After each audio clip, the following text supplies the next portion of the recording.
ये कहानी है अमरपुर की। हर साल की तरह इस बार भी इस गांव में बड़ा मेला लगा था। अगले दिन बाद मेले की शुरुआत होने वाली थी। हर बार की तरह नए नए झूले, खिलौने, मिठाई वाला, चाट गोलगप्पे वाले भी अपनी दुकान सजाए बैठे थे, लेकिन इस बार भी गांव के लोगों का ध्यान मौत के कुएं वाले खेल पर लगा हुआ था। इस खेल के प्रचार वालों ने भी कोई कमी नहीं छोड़ी थी। मोहन एक रिक्शे पर माइक लिए घोषणा कर रहा था, आ गया, एक बार फिर से आ गया, जिस खेल ने जीता है सबका दिल वह फिर से आपके गांव आ गया। करोगे देर तो समस्या होगी विकट, क्योंकि बिक जाएंगे खेल के सारे टिकट। गांव का हर एक आदमी जल्दी से जल्दी टिकट लेकर खेल का सबसे पहला शो देखना चाहता था। अगले दिन खेल का पहला शो था, लेकिन उसी रात गांव में एक अजीबोगरीब घटना घटी। जहां पर मौत के कुएं का खेल दिखाने की तैयारी थी, आधी रात के बाद अचानक वहां से मोटरसाइकिल चलाने की आवाज आने लगी। एक घर में श्यामलाल, उसकी पत्नी देवकी और उसकी 6 साल की बेटी गूंजा सो रही थी। अचानक से गूंजा की नींद खुल जाती है। गूंजा, पापा पापा जागो ना, देखो मौत के कुएं का खेल शुरू हो गया है, चलो ना देखने। अपनी बेटी गूंजा की आवाज सुनकर दोनों जग जाते हैं। देवकी, अरे क्या हो गया गूंजा, इतनी रात को कहाँ जाने की बात कर रही हो? गूंजा, माँ हमने उस मौत के कुएं का टिकट लिया है ना, देखो ना वो खेल शुरू हो गया है, तुम्हें मोटरसाइकिल की आवाज आ रही है ना? श्यामलाल, बेटा अभी तो रात है, वो खेल तो कल शाम को शुरू होगा। गूंजा, पर ये आवाज कैसे है पापा? श्यामलाल, अरे होगी कोई आवाज, चलो सो जाओ। गूंजा सो गई, लेकिन जैसे रात बीत रही थी मोटरसाइकिल की आवाज बढ़ती जा रही थी। कुछ देर बाद मोटरसाइकिल की आवाज आनी बंद हो गई और वहां से एक औरत और बच्चे के रोने की आवाज आने लगी। उस आवाज से गूंजा और उसके माता पिता की नींद खुल गई। इस बार वह आवाज उन दोनों ने भी सुनी। वह सब बहुत डर गए। वह उस जगह पर जाना तो चाह रहे थे, लेकिन उनकी हिम्मत नहीं हो रही थी। अगली सुबह जब उन लोगों ने गांव वालों से यह बात बताई तो उनकी बातों पर किसी ने ध्यान नहीं दिया, क्योंकि उनके सिवा वह आवाज किसी ने नहीं सुनी थी। इसका शायद ये भी कारण रहा हो कि गूंजा का घर मेले वाले मैदान के पास में था। उसी शाम देवकी, श्यामलाल और गूंजा मेला देखने गए। चारों ओर लोगों की भीड़ थी। कोई झूले पर बैठा चिल्ला रहा था, तो कोई नए खिलौने हाथ में लिए मुस्कुरा रहा था, कोई जलेबियां देखकर लार टपका रहा था, तो कोई गोलगप्पे की दुकान पर बिना गिने गोलगप्पे खा रहा था। लेकिन गूंजा को तो इंतजार था मौत के कुएं का खेल शुरू होने का। वहां भी कई सारे लोगों की भीड़ थी। लोगों खेल चालू करने के लिए कह ही रहे थे कि मोटरसाइकिल स्टार्ट करने की आवाज आई। मोटरसाइकिल का चालक एक्सेलरेटर बढ़ाए जा रहा था। बाइक की आवाज पूरे मेले में गूंज रही थी। दर्शक बाइक की आवाज से रोमांचित हो रहे थे। कई लोग तो सीटियां भी बजाने लगे थे। लेकिन इस बीच लोगों ने देखा कि मौत के कुएं में एक छोटी सी बच्ची बैठी रो रही है। लोगों ने आवाज लगाई कि ये किसकी बच्ची है? कोई उस बच्ची को निकालता। उसके पहले ही लोगों ने देखा कुएं के अंदर अचानक एक औरत भी आ गई। उसका चेहरा बड़ा डरावना लग रहा था। वह बच्ची उसके गोद में जाकर बैठ गई। लोगों ने देखा कि जब वो रहे हैं तो उनके आंखों से आंसू नहीं बल्कि खून निकल रहे हैं। कुछ ही देर में वो दोनों उड़ते हुए बाहर आ गए। जिसने भी ये देखा वह बस एक ही आवाज में चिल्लाया, भूत भूत। सभी लोग बाहर निकल आए। मौत के कुएं के मालिक तक ये बात उसके कर्मचारियों द्वारा पहुंची। उसे बहुत गुस्सा आया और बोला, ये क्या बकवास है और तुम लोगों ने ये क्या भूत भूत लगा रखा है? पूरे मेले में चहल पहल है और यहाँ भूत की रट लगा रखी है।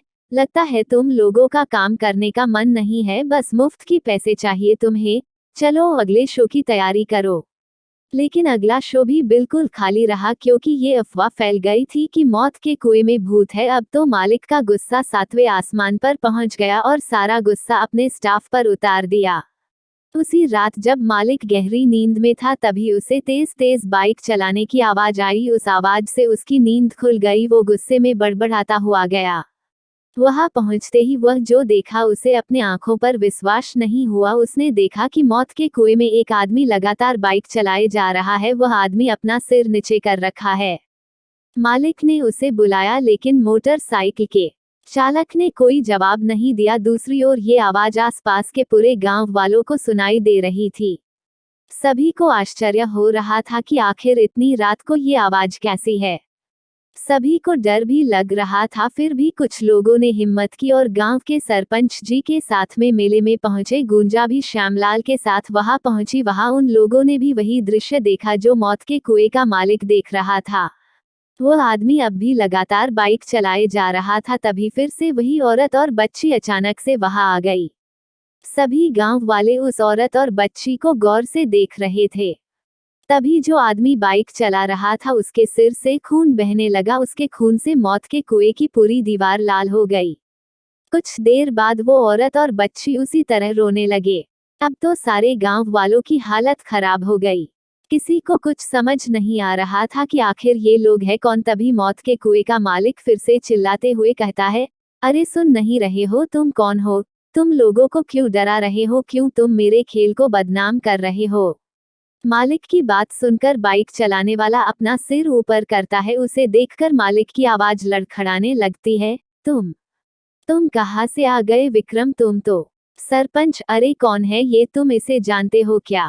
तब बाइक चलाने वाला अपना बाइक रोकता है और कहता है कि क्यों मालिक, आप बताओगे या मैं बताऊं इन्हें? मालिक मैं क्या बताऊं, मुझे कुछ नहीं पता। तब विक्रम ने बताना शुरू किया कि विक्रम गांव वालों, यह एक दुष्ट आदमी है। इसके सीने में दिल नहीं है, ये जानवर है, जानवर। मेरा नाम विक्रम है। मैं पिछले साल तक इसके साथ काम करता था। आप तो जानते हैं कि मौत के कुएं में गाड़ी चलाना हर दिन मौत से गले लगाना जैसा काम है। मैं हर रोज अपने परिवार और इसके लिए जान की बाजी लगाकर मोटरसाइकिल चलाता था, पर उस दिन शायद मेरा दिन खराब था। किसी दूसरे गांव में मेला लगा था। मैं अपना खेल दिखा रहा था कि अचानक मोटरसाइकिल का एक्सीडेंट हो गया और मेरा सिर कुएं के दीवार से जा टकराया। लगातार खून बहता रहा और मैं बेहोश हो गया और फिर मेरी मौत हो गई। विक्रम के मौत के बाद उसकी पत्नी और उसकी छोटी सी बेटी के सामने जीवन चलना बहुत कठिन हो गया। वो एक दिन मालिक के पास गए और कुछ पैसे मांगे, पर उसने कोई मदद नहीं की और वहां से भगा दिया। वे दोनों परेशान होकर बाहर चले आए। विक्रम की पत्नी ने किसी और जगह काम करने की कोशिश की, लेकिन कहीं काम नहीं मिला।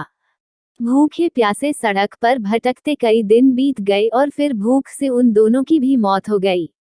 विक्रम, गांव वालों आप लोग ही बताइए, मेरा और मेरे परिवार का क्या दोष था जिसकी हमें सजा मिली?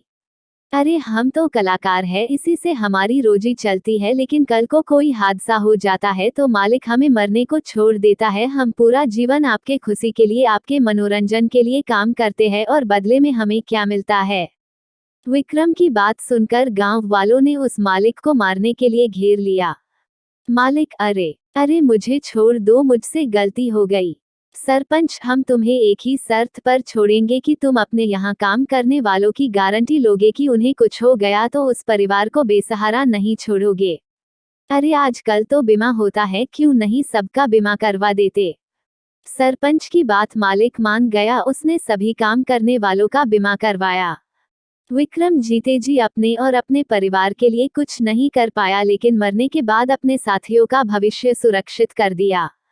यदि ये कहानी आपको पसंद आई हो तो अपने दोस्तों और अन्य लोगों के साथ शेयर जरूर करिएगा।